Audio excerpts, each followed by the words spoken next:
না, প্রথম কথা যেটা সেটা হচ্ছে কি আমরা সবাই বাংলাদেশী হিসেবে খুবই প্রাউড ফিল করছি। আমাদের জন্য গতকালকে একটা বিশেষ দিন ছিল।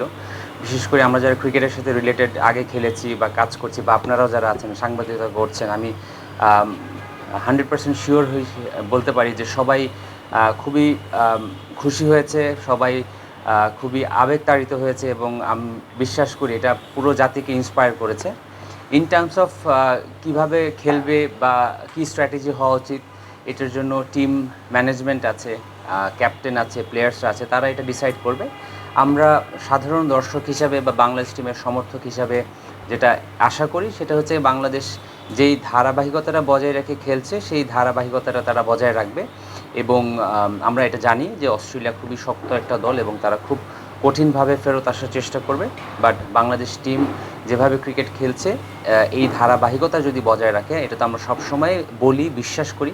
অনেকে অনেক সময় হয়তো এটা ডাউট করতে পারেন, বাট বাংলাদেশ টিম এখন যেই পরিস্থিতিতে আছে বা গত ৩-৪ বছর ধরে যেই ধারায় ক্রিকেট খেলছে, আমরা যে কোনো দলের এগেনস্টে যে কোনো জায়গায় যে কোনো কন্ডিশনে আমরা খুবই শক্তিশালী একটি প্রতিপক্ষ। এবং আমরা আশা করি বাংলাদেশ টিম যেইভাবে ক্রিকেটে এই ম্যাচটায় খেলেছে সেটা বজায় রাখতে পারবে ইনশাল্লাহ। দেখুন, ক্রিকেট বোর্ডের যেটা প্ল্যানিং, এটা তো বোর্ড আছে, সম্মানিত ডিরেক্টর আছেন, তারা ডিসিশন নেবেন বা তারা চিন্তা ভাবনা করবেন। But as far age team is concerned, তাদের সাথে যতটুকু কথা হয়েছে তারা ডেফিনেটলি সেলিব্রেট করেছে। বাট তাদের কথা শুনে মনে হয়েছে তারা খুবই গ্রাউন্ডেড। তারা পরবর্তী ম্যাচের জন্য অবশ্যই উপভোগ করেছে, বাট পরবর্তী ম্যাচের জন্য খুবই ফোকাসড আছে।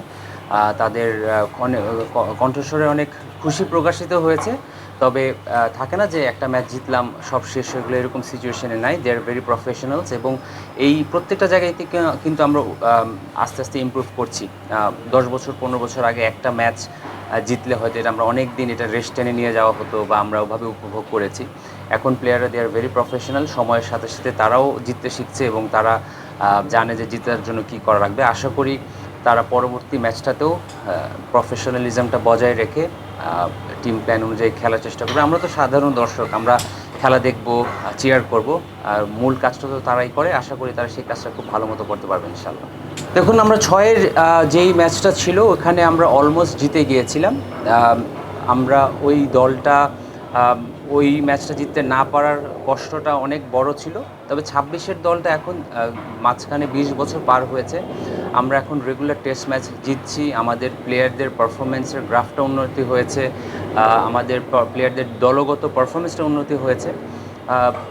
একটা জিনিসই খালি দর্শক হিসেবে যেটা মনে হচ্ছিল যে অস্ট্রেলিয়া শেষ পর্যন্ত ছেড়ে কথা বলবে না, তারা যে কোনো সময় কামব্যাক করার চেষ্টা করবে এবং করার চেষ্টা তাদের রক্তের মধ্যে সেই জিনিসটা আছে। বাট যেভাবে বাংলাদেশ টিম তাদের নার্ভ ঠান্ডা রেখে টিমের প্ল্যান অনুযায়ী ঠান্ডা মাথায় ক্রিকেটটা খেলেছে এবং শেষ পর্যন্ত জয়টা নিয়ে আসতে পেরেছে, এইটা ওয়াজ আউটস্ট্যান্ডিং। এবং দেখুন, মানুষ উন্নতি করে। এখনকার যেই দল রেগুলার টেস্ট ম্যাচ জিতছে, যেমন আমি আমার ব্যক্তিগত কথা বলি, আমার 9 বছরের ইন্টারন্যাশনাল ক্যারিয়ারে আমি কোনো টেস্ট ম্যাচ জিততে পারিনি, এই আক্ষেপও তো আমার আছে। বাট এখন দলকে যেটা দেখি তারা রেগুলার ম্যাচ জিতছে, বিভিন্ন কন্ডিশনে জিতছে, এটা খুবই ইন্সপায়ারিং। এবং একজন সাবেক ক্রিকেটার হিসাবে বা দর্শক হিসেবে আমি যেটা মনে করি, আমরা যত টেস্ট ম্যাচ ভালো খেলবো আমাদের ওভারঅল ক্রিকেটের গ্রাফটা তত দ্রুত উপরের দিকে যাবে ইনশাল্লাহ। দেখুন, ইটস ইন্টারন্যাশনাল ক্রিকেট, কোনো দেশই হারতে চায় না। এবং অস্ট্রেলিয়া এখনও টেস্টের 1 নম্বর র্যাঙ্কিংয়ের দল এবং টেস্ট ইতিহাসের অন্যতম সফল দলের একটি। তারা অবশ্যই সেকেন্ড ম্যাচে খুব শক্তভাবে কামব্যাক করার চেষ্টা করবে। আর তারা যেহেতু তাদের হোম কন্ডিশনে খেলছে, ডেফিনেটলি তারা আরও অনেক বেশি উজ্জীবিত হবে। আমরা এটা এক্সপেক্ট করতেই পারি।